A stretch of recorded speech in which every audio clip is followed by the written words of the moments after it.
I stood frozen in the dim hallway of our family home in suburban Chicago, my heart pounding as my parents' voices escalated from the living room.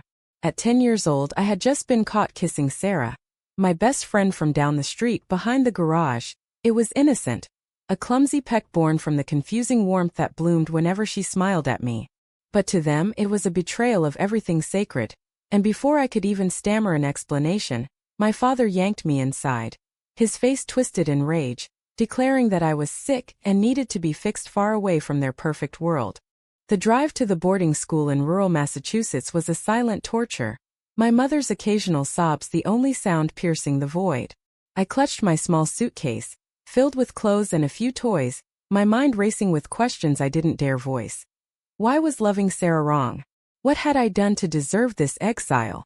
As we pulled up to the imposing stone building, my father unloaded my things without a word, his eyes avoiding mine, while my mother whispered a hurried goodbye, promising it was for my own good.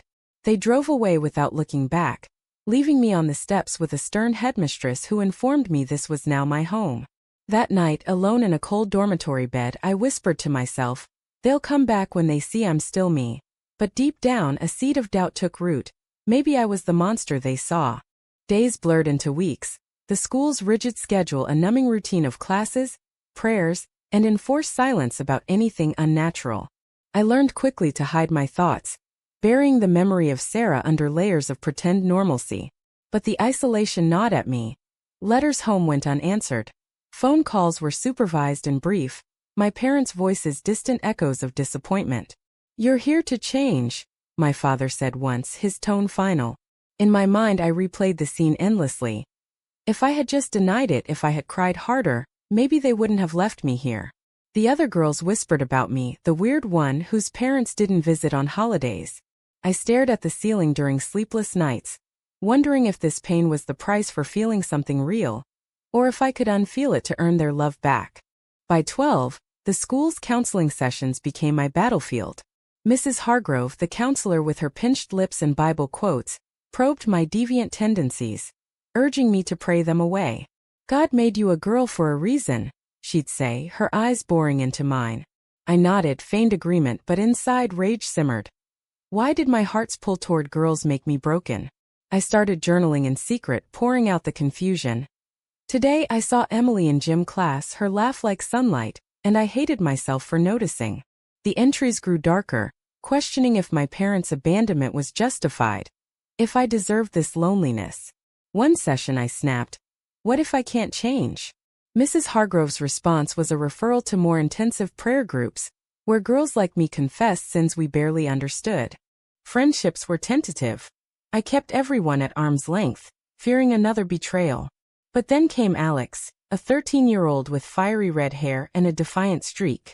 She caught me crying in the library one afternoon, and instead of judging, she sat down and shared her own story. Her parents sent her here for rebellious behavior, code for questioning their strict faith. We bonded over stolen conversations, her presence a balm to my wounds. "Your folks are the ones who are wrong," she whispered one night in the dorm. For the first time, I allowed myself to believe it, but doubt lingered. If I embraced this, would I lose any chance of going home? Alex's friendship ignited a spark of resistance. Yet every family day without visitors reminded me of the chasm my parents had created. As years ticked by, the school's grip tightened. At 14, I faced my first intervention, a meeting with the headmistress and a pastor who outlined the dangers of my orientation, citing scriptures that branded me an outcast. I sat there, fists clenched under the table, thinking, they don't know me, they see a label, not a person. That night, I wrote a letter to my parents begging for understanding. "I miss you. Please come get me." It returned unopened, a silent rejection that shattered something inside. The pain evolved into anger. Why should I change for people who discarded me like trash? Yet, the moral tug-of-war persisted. Was staying true to myself worth eternal solitude? High school within the boarding school's walls brought new pressures. Peers formed cliques, dating boys from the nearby academy, while I faked interest to blend in. "You should try it," one girl urged during a dance. I smiled, but internally I screamed, "This isn't me." The hypocrisy ate at me, preaching acceptance in chapel while condemning difference. I began sneaking books from the library on psychology, reading about identity in hushed corners. Sexual orientation isn't a choice, one page declared, and it hit like a revelation. But revelation brought conflict. If it wasn't my fault, why did society demand I pay the price? By 16, whispers of escape plans circulated among the troubled girls. Alex proposed running away during a field trip, her eyes alight with hope. "We can start over," she said.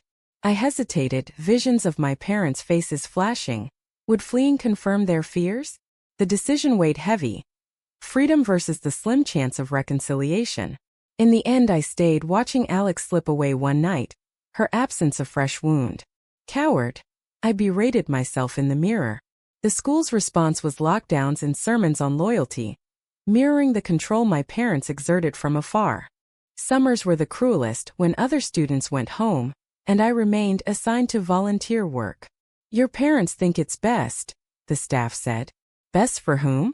I pondered during long hours in the garden, dirt under my nails symbolizing the grime of rejection. Inner monologues turned philosophical. Is family blood or choice? If blood abandons you, do you owe them forgiveness? These questions fueled a quiet resolve. I would survive this, emerge stronger, but the cost was my childhood, stolen in the name of curing me. At 18, graduation loomed, a double-edged sword. Freedom beckoned, but so did the unknown. My parents sent a check for college, no note attached, a transaction, not love. I stared at it, torn between tearing it up and using it as a weapon against their neglect. "I'll make something of myself," I vowed silently, "and they'll regret this." As I packed my bags, the boarding school faded behind me, but the scars remained, etched into my soul. College in New York awaited, a chance to redefine myself. Yet the shadow of abandonment followed, whispering doubts about trust and love. Stepping onto the bustling campus of NYU, the city noise assaulted my senses, a stark contrast to the stifled quiet of boarding school. At 18, I was a blank slate, determined to bury the past, but the first dorm party tested that resolve. Girls laughing freely, flirting without fear. I hovered on the edges, my mind racing. What if they see through me? That night, alone in my room, I confronted the mirror. "You're free now. Act like it." But freedom felt like a fragile illusion, haunted by years of suppression. Classes became my sanctuary, psychology lectures echoing the books I'd smuggled in school. Identity formation, the professor droned, but to me it was personal. Why had my parents chosen rejection over understanding? I dove into research papers dissecting societal biases, each word a brick in my armor. Yet, vulnerability crept in during late-night study sessions. I envied classmates' calls home, their casual "I love yous." "They don't deserve your thoughts," I told myself, but the ache persisted, a moral quandary. Forgive to heal or hold grudges to protect? Then I met Daniela in a literature class, her sharp wit dissecting Jane Austen with passion. She was 20, from a liberal Boston family, openly queer without apology. Our first conversation sparked over coffee. "Pride and Prejudice is all about defying norms," she said, her eyes locking on mine. I nodded, heart fluttering, familiar warmth, but this time I didn't run. "What norms have you defied?" she asked later, and I hesitated, the weight of my story pressing down. Should I share, risk judgment? The decision hung heavy, but her genuine curiosity tipped the scale. We started as friends, late walks through Washington Square Park where she'd share stories of her supportive parents. "They marched in pride with me at 15, she laughed. Envy twisted in my gut. Why couldn't mine be like that? Internally I battled. "Don't compare, it'll poison this." But as affection grew, so did fear. What if loving her invited more loss? One evening after a movie she kissed me softly, and I pulled back, whispering, "I can't." Her confusion cut deep. "Why not?" The confession spilled, abandonment, school, the ingrained shame. She held me as I cried, promising, "You're not broken." Our relationship blossomed tentatively, stolen moments in cafes, her hand in mine a defiant act. But societal whispers intruded. Stares on the subway, a professor's offhand comment about lifestyle choices. I internalized it all. "Is this worth the fight?" Daniela pushed back. "We define our worth." Her confidence clashed with my doubts, creating tension. One argument erupted when I skipped a pride event. "You're hiding. she accused. I'm protecting us, I shot back. The rift exposed my fractures. Years of conditioning versus newfound love. Family shadows loomed larger as holidays approached. Daniela invited me home for Thanksgiving, her parents welcoming with open arms. Your family now, her mother said, hugging me. Tears welled. This was what I'd craved. But back in our dorm I obsessed. My parents would never. I drafted an email to them, updating on college, hinting at Daniela. Delete it. My inner voice warned, rejection again? Yet hope flickered, maybe time had softened them. The response came weeks later, Kurt. We're glad you're studying. Focus on that. No questions, no warmth. Rage boiled. They abandoned me, why seek approval? Daniela urged confrontation, but I resisted, fearing confirmation of my worthlessness. This indecision strained us. She wanted visibility, I craved safety. Love shouldn't be a secret, she said during a heated talk. For me it has to be, I replied, the words tasting like betrayal. Graduation neared at 22, job offers and marketing flooding in. Daniela landed a teaching position nearby, our future intertwining. But a call from my mother shattered the calm. We'd like to visit. Panic surged. Why now? I agreed, heart pounding. They arrived at my apartment. Awkward hugs exchanged. You've grown, my father said, eyes scanning for clues. Over dinner tension simmered. I mentioned Daniela casually as a friend. Their relief was palpable and shame washed over me. Why hide her? The visit unearthed buried resentments. Why did you leave me there? I finally asked, voice trembling. My mother teared up. We thought it would help. My father added. Society isn't kind to that. Their words ignited fury. You weren't kind. The argument escalated, accusations flying, my choice versus their love. I stormed out, thinking. Their love came with conditions, mine doesn't. Daniela comforted me later. You don't owe them acceptance. Post-grad, we moved in together in Brooklyn. Our life a quiet rebellion. But work brought new battles, colleagues' subtle homophobia, a boss's joke about those people. I pushed for diversity training, risking my position. Is it worth it? I questioned internally. Daniela's support bolstered me. Change starts with us. Yet, each stand chipped at my resolve, the cumulative toll of societal pressure weighing heavy. A betrayal hit when a friend from school outed me to a client, costing a deal. See? This is the price, I lamented to Daniela. She held firm. Hiding costs more. The incident forced a reckoning. Embrace authenticity or retreat. I chose forward, but doubt lingered.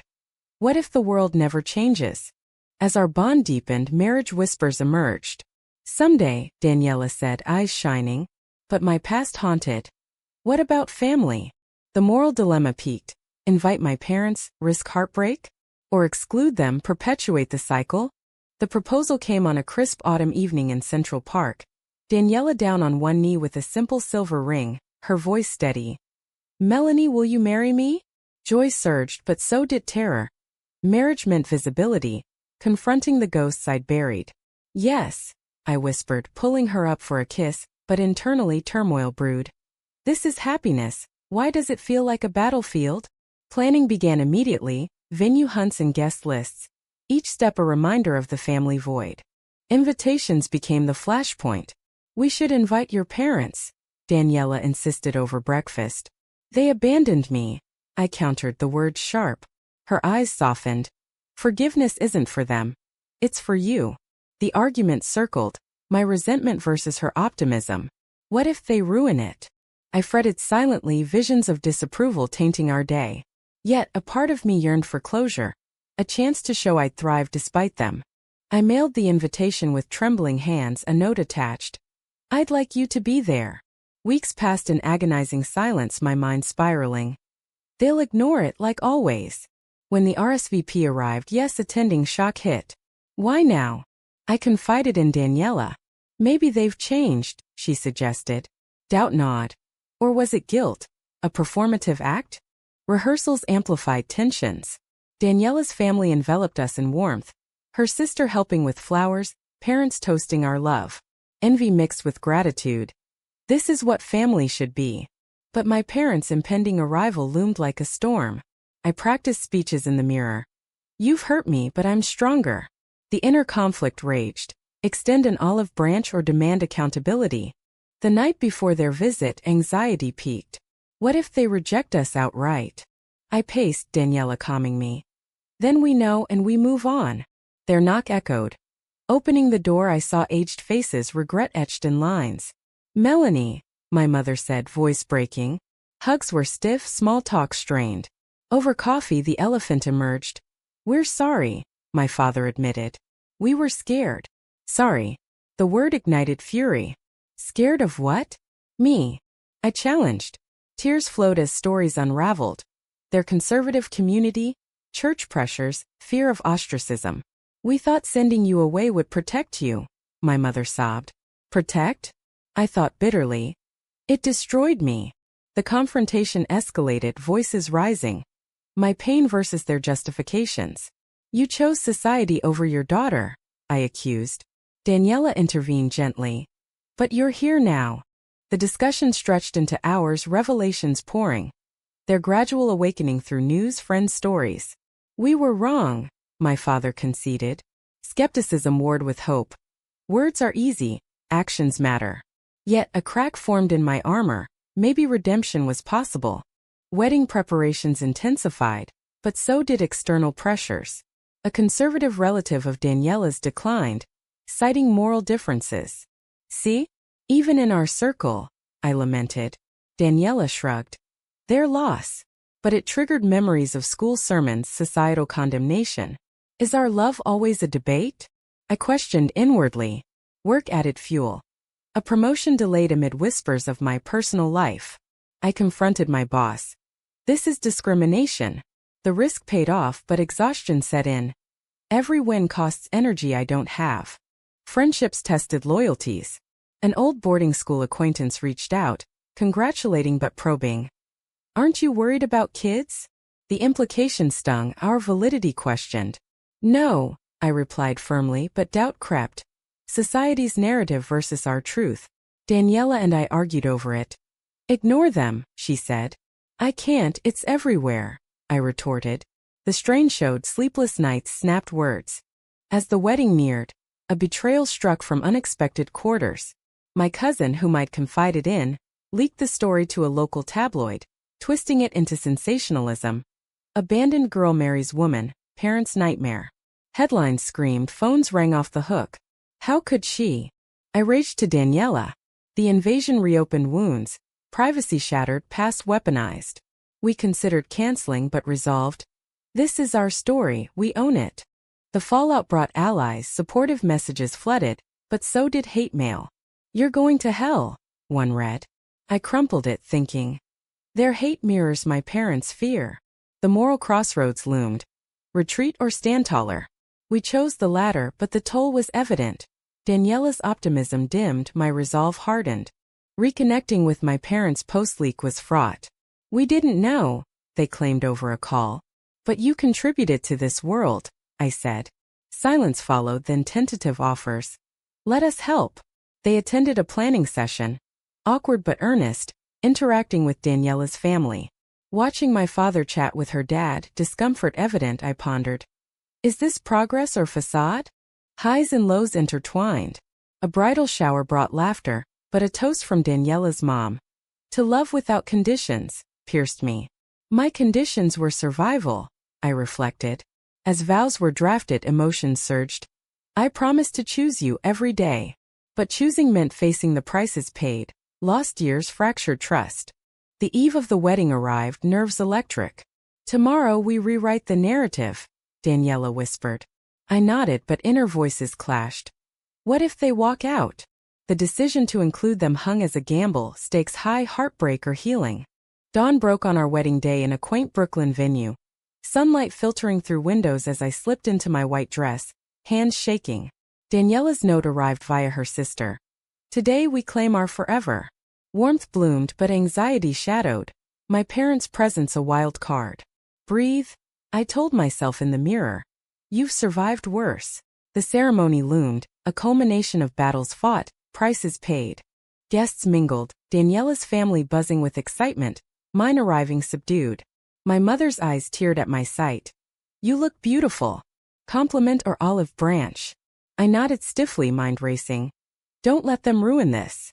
My father shook Daniela's hand awkwardly, murmuring congratulations. Tension crackled. Would old prejudices surface?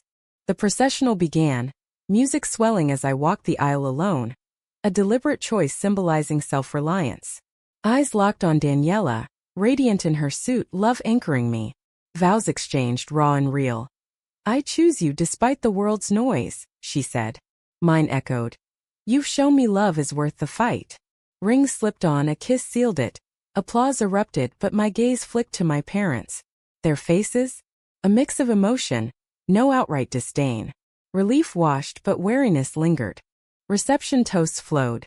Daniela's father praising our courage. Then, unexpectedly, my mother stood. We've made mistakes, but seeing this, we're proud. Words I'd craved, yet skepticism bit. Too late. Guests clapped, but I pondered the authenticity. Guilt-driven or genuine? Dancing ensued, Daniela pulling me close. We did it. Joy mingled with exhaustion, the day's weight pressing. A quiet moment with my parents followed. Thank you for coming, I said. My father cleared his throat. We regret everything. Apology at last, but the damage? Irreversible. Regret doesn't erase years, I thought, but voiced. It's a start. Post-wedding, honeymoon in Maine offered respite, beach walks hand in hand. No more hiding, Daniela murmured. But reality intruded via emails, media follow-ups, societal backlash. Is peace ever possible? I wondered. Returning home, we faced it head-on, advocating through interviews. Love isn't a threat. Years passed, our life stabilizing, careers advancing, a home bought. But parenthood discussions reignited conflicts. Adoption, Daniela suggested. Fear surged. What if we're deemed unfit? Societal biases loomed, echoing my past. We pursued it, facing scrutiny. Interviews probing our stability. This is discrimination, I raged internally. Approval came, but at what cost? Endless defenses. Our daughter Lily arrived at 2, her laughter filling voids. She's ours, Daniela beamed. But my parents' involvement tested boundaries. They visited, cooing over her, but slips occurred. She'll need a father figure. Offense taken. We are her parents. Confrontation ensued. Your views hurt us. They backpedaled, but trust frayed. A crisis hit when Lily, at 5, asked about grandparents. Why don't they visit more? Truth weighed. Reveal abandonment? They were far away. I hedged, but guilt gnawed, perpetuating secrets? Daniela urged honesty. She deserves to know. The decision tore me. Protect her innocence or prepare for reality. Family gatherings amplified divides. At a reunion, a relative's snide remark about non-traditional families sparked outrage. Enough, I declared, walking out. Daniela followed. You stood up. Pride swelled, but fatigue followed. Every battle drains. Therapy became essential, unpacking layers, abandonment's legacy, societal toll. Forgiveness is a choice, the therapist said. But choosing meant confronting. They paid a price too, lost years with me. Empathy emerged, reluctant but real. A turning point came during a health scare. My mother's cancer diagnosis. Come home, she pleaded. I went, Daniela by my side, hospital visits tense but revealing. I was wrong, she whispered. Tears shared, barriers crumbling. Hate held me back, I admitted inwardly. Recovery brought tentative bonds. Lily playing with them, stories exchanged. But mended? Fragile. Progress, not perfection, Daniela noted. As Lily grew, school incidents mirrored my youth. Bullying over 2 moms. Fight for her, I resolved, advocating to administrators. The echo stung. History repeating? But we prevailed, policies changed. Anniversaries marked milestones, our 10th a quiet celebration. We've paid dearly, I reflected with Daniela, but gained more. Love's price, scars but strength. Yet, doubts persisted in quiet moments. Was inviting them worth the ongoing pain? The moral ambiguity lingered, choices debated. Lily's teenage years brought fresh storms, her questions sharpening. Why did Grandma and Grandpa send you away? At 15, she stumbled on old articles, confronting me tearfully. They hated you for being gay? Truth time arrived, no more hedging. They were afraid, I explained, heart aching. But fear doesn't excuse hurt. Daniela joined our united front, a shield. Lily's anger mirrored mine. How could they? The revelation strained visits, her coldness a barrier. Give her time, my mother said, remorse evident. Internally I wrestled. Their past actions ripple still. Is reconciliation selfish? Societal shifts offered hope. Laws evolving, acceptance growing, but backlash persisted. A local bill threatening LGBTQ rights mobilized us. Protests attended as a family. This is our fight, I told Lily. Her passion ignited. I won't let them win. Pride swelled but fear lurked. What prices will she pay? Work promotions came with caveats. Corporate diversity, lip service masking biases. A project reassigned after a client's complaint about my lifestyle. Sue, Daniela urged. I did, winning settlement but losing colleagues' trust. Victory tastes bitter, I confided. The toll, burnout, therapy intensified. My father's passing at 70 hit unexpectedly, a heart attack stealing closure. At the funeral, eulogies painted him reformed, but memories clashed. Abandonment's architect. Did he truly change? I pondered graveside. My mother, frail, leaned on me. He loved you in his way. Ambiguity stung. Forgive posthumously? Inheritance arrived. Funds earmarked for Lily's college. A ironic twist. Use it, Daniela said. But moral qualms arose. Blood money. We donated part to LGBTQ charities, a defiant act. As empty nesters, Daniela and I reflected on our journey. We've built this despite everything, she said over wine. Nodding, I thought. But at what cost? Youth lost, heart scarred? Renewed vows in a small ceremony reaffirmed commitment. Friends toasting resilience. Yet a final betrayal emerged. My mother's confession during a visit. We almost didn't come to the wedding. Guilt over societal pressure nearly won. Shock hit. Even then, trust shattered anew. Why tell me now? I demanded. To be honest, she replied. Honesty late but pivotal.